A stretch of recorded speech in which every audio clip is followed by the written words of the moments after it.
Әлем тарихында түбегейлі өзгеріс жасаған алып саясаткерлер. Біз бүгінгі тақырыбымызда тарих жайлы айтатын боламыз. Сәлем, сіздермен бірге Найман каналы.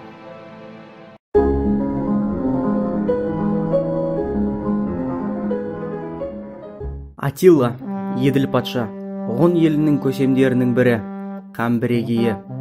Сонау Еуразияның шығысынан Дунайға дейінгі тарихтағы ең алып көшпелі мемлекетті құрып, алғашқы далалық басқару құрылысын жасаушы.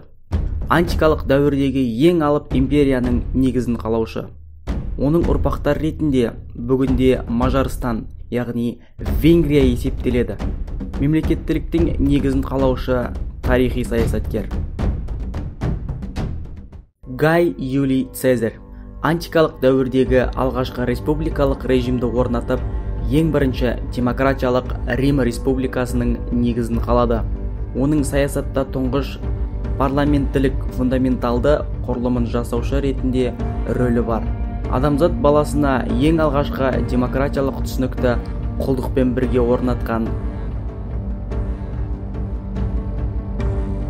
Александр Македонский антикалық дәуірдегі бағындырушы, жалаушылық қабілетімен есте қалған тұлға.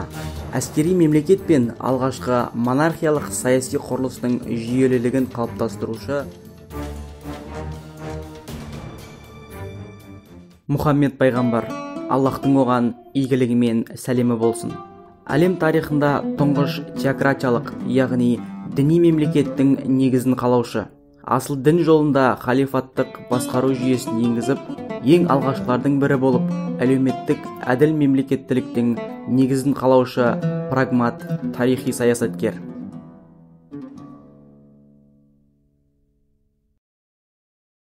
Ұлы Карл, батыс тарихындағы ресми атауы.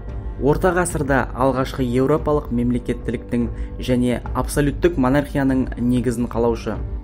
Оның құрған империясы өз есімімен тұңғыш аталған мемлекет. Ең алғашқы құқықтық мемлекеттің негізін салған тарихи саясаткер. Шыңғыс хан, тарихта Еуразия империясы аталған жер көлемі бойынша ең үлкен алып империяның негізін қалаушы. Сол тұста тек саяси емес, сонымен қатар әлеуметтік экономикалық дамуды 200 жылға кешеуілдеткен және нәсілдік пен этностық қалыптасуда орасан зор ықпал еткен. Біздің каналға тіркеліп лайк басуды ұмытпаңыздар. Мына сұр қоңыраушаны бассаңыз, алдағы видеоларды жіберіп алмайсыздар.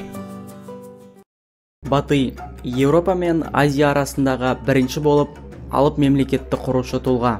Оның көшпелі монархиялық тәртіп орнатуы мен Шыңғыс әулетінің генеалогиялық қалыптасуында маңызды рөл атқарған. Батыйдың тұсында орыстарды шоқынған түріктер немесе дала күшіктері деп келтірген. Тарихта орталықтандырылған империяның негізін қалаушы тарихи саясаткер. Әмір Темір, Азиядағы әскери қуатты, көп конфессионалды мемлекеттің негізін қалаушы. Тарихта бірінші болып мемлекеттің әкімшілік бөліну мен алғашқы конституциялық заңдар арқылы реттелініп, құқықтық мемлекеттік базасын қалыптастырушы.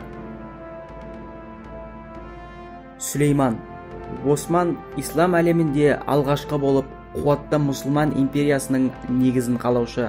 Шариғат заңдарына негізделген теократиялық пен азаматтық билікті тең ұштастыра алған басшы. Осман әулеті әлем тарихындағы бір мемлекетті ең ұзақ 5 ғасыр бойы басқарған туыстық отбасы. Сіздерді Найман каналының Instagram парақшасына және де ВКонтакте желісіндегі группасына тіркелуге шақырамыз. Тіркеліңіздер, қызықтың бәрі осында.